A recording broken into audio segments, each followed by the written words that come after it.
Welcome to this explainer. Okay, so today we are completely bypassing the usual daily news rundown. Instead, we're going to uncover the single, hidden thread that connects a Gulf military conflict all the way back to your neighborhood utility bill. It's a little something we're calling the physical reality check. Let's just dive right in with the absolutely most pressing number of the day. $90. Yep, Brent crude oil just crossed that $90 threshold, right as the US-Iran Gulf conflict enters its 9th consecutive day of strikes. The physical world is reacting incredibly fast here, and all those deep anxieties about geopolitical tension, well, they're already being priced directly into the global market. And this quote hits the nail on the head. It perfectly captures the severity of what we're looking at.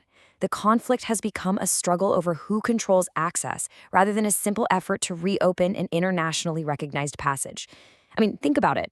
With multiple oil tankers damaged, and the U.S. having to juggle airstrikes and blockades all at once, this isn't just some political disagreement anymore. It has morphed into a seriously dangerous, physical battle over who actually commands that maritime space. It's a struggle for literal physical access playing out right in front of us. Now, you might be wondering, why exactly does this matter to you? Well, to put it into perspective, a full 20%, that is 1/5 of the entire global oil and liquefied natural gas trade, relies absolutely entirely on the Strait of Hormuz. When this physical choke point gets squeezed by blockades and military actions, it seriously threatens to push American gasoline right past that $4 mark. So suddenly, a distant overseas conflict instantly becomes a very immediate reality right at your local fuel pump. All right, moving on to Section 1, AI hits the wall. So you gotta ask yourself, what on earth could a volatile military blockade of Middle Eastern oil possibly have in common with the seemingly limitless digital realm of American artificial intelligence? I mean, on the surface, they are total worlds apart, right? One is all about heavy industry and geopolitics. The other is software code and cloud computing. Well, the answer is actually found in this massive number right here, 142. That represents the 142 grassroots protests that erupted across 42 U.S. states just this past weekend, aimed specifically at new AI data centers. Because you see, just as international trade completely relies on physical straits and waterways, the digital cloud completely relies on physical land and physical utilities. Here's the reality of the situation. Tech giants might literally have endless capital and an absolute abundance of computer chips, but their ambitions are slamming into a giant brick wall of community limits. Local residents are fighting back, and for good reason. They're dealing with drained water systems, which can sometimes require millions of gallons just to cool a single data center. Add to that strained power grids, rising electricity prices, noise pollution, and just constant construction traffic. The seemingly infinite AI boom is suddenly being completely bottlenecked by very finite local infrastructure.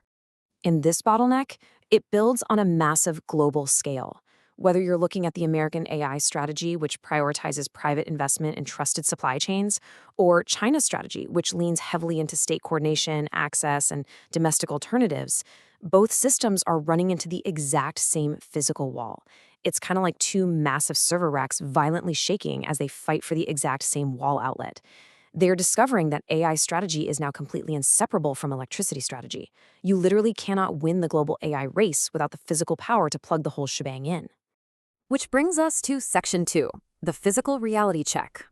So this all points to a crucial new micro-trend that we're calling physical consequence. Basically, what this means is that all these abstract concepts we hear about constantly, like grand military strategies, advanced AI development, and climate disruption, they are no longer just theoretical ideas being debated in distant boardrooms. They are actively colliding with hard, physical constraints like aging power grids, narrow shipping streets, and dwindling local resources. The global abstract is arriving directly at your local fuel pump, your local roads, and your neighborhood water supply. So I'm going to leave you with this final, provocative thought to chew on today.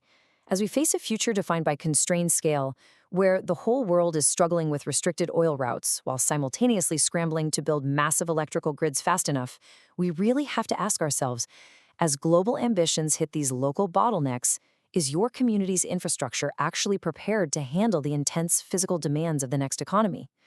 Really think about it. Thanks so much for joining me for this explainer, and definitely keep your eyes on the physical world.